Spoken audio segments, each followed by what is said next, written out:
Hi everyone, welcome back to my channel.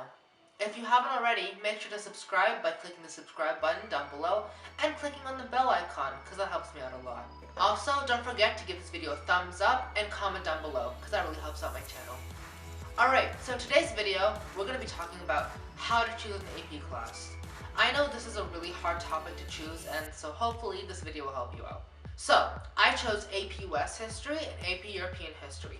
I chose those subjects because I'm passionate about them and I love history, so for me it was a big win. If you like physics, consider taking AP Physics. There's a lot of physics options in AP, there are a couple of classes. Or if you like math, there's AP Calculus or AP Statistics, those are also options. So that's what I would really recommend. Once you choose a subject you're passionate about or interested in, you'll find that learning the subject becomes so much easier because you're passionate about it. That's just something that helped me out a lot and I think will help you out too. Right, so my second tip would be to ask around.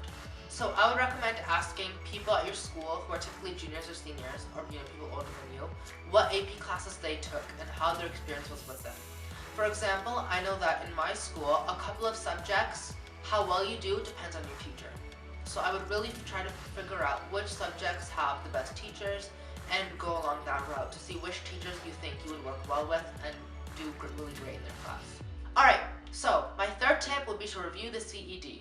The CED is also known as the Course and Exam Description.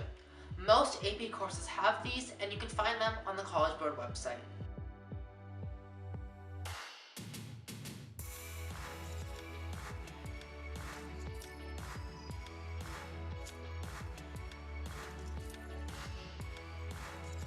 The CED is given by the College Board to show teachers what their students will be tested on. For example, with an AP Biology, the CED starts with biochemistry. Now, the purpose of the CEDs is just so teachers know how to pace their lessons as well as what to teach you guys.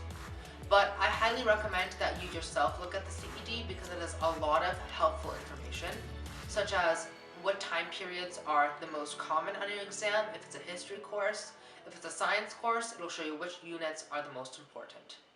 It also really helps with learning everything in sequential order. Because the AP exam is a huge test and it tests everything you learned in 1 year, it's really important to hit the ground running when learning. Which is why I think reviewing the CED before you officially start the course is a great idea, just so you know what you're getting yourself into. The CED is the entire roadmap of the exam. It'll show how long the exam is, how many questions, what segments are the most important to know, what strategies you need to know for that exam, as well as some helpful tips and tricks for each unit. So, my fourth tip would be to look at released questions. The College Board releases questions online every year after the exam. The purpose of looking at the released questions will show you how difficult the question is on the actual exam, or what strategies you need to know to really ace the written part of the exam.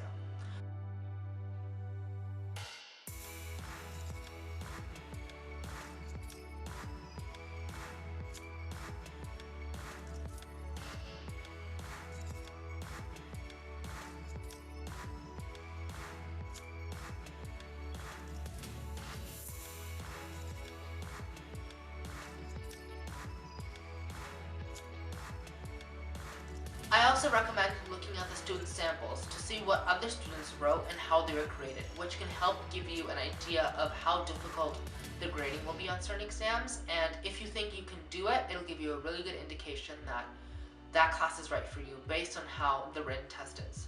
Finally, my last tip is about the workload. Now, this one really depends per school, and I can't say specifically, I can only give you my experiences. For example, in my school, AP US History had a lot of reading. Like that class, we read a lot compared to AP Bureau or AP Biology. So if you're taking that class, I would recommend that you have a really high speed of reading, or you're okay with reading a lot. Now, in terms of balance, I recommend not taking more than 3 or 4 AP classes. More than that, for me, would be very difficult. I know for other students it's very manageable, but for me, it's just really hard. But if you can, go for it. I would recommend having a balance because AP classes are difficult, they are college courses. And this also depends on your school, how difficult the classes are, so that's why I would really ask around. Ask other people in your school which classes are easier or harder depending upon the subject and the teacher, because that has a lot to do with your workload. I know for some classes there's a lot of self-studying involved, like for example in my AP Bio class we had quite a bit of self-studying and reading from the textbook, while in my AP US History class we had a little bit less of that because we got more homework that involved, reading the book and stuff. So really ask around and ask your classmates because they'll be able to give you a better determination of that. If you haven't already, make sure to give this video a thumbs up, comment down below which AP classes you're taking, as well as any helpful tips you might have for taking an AP class if you've already finished. Don't forget to subscribe because that really helps out my channel, and click the bell icon so that you'll be notified when I release a new video.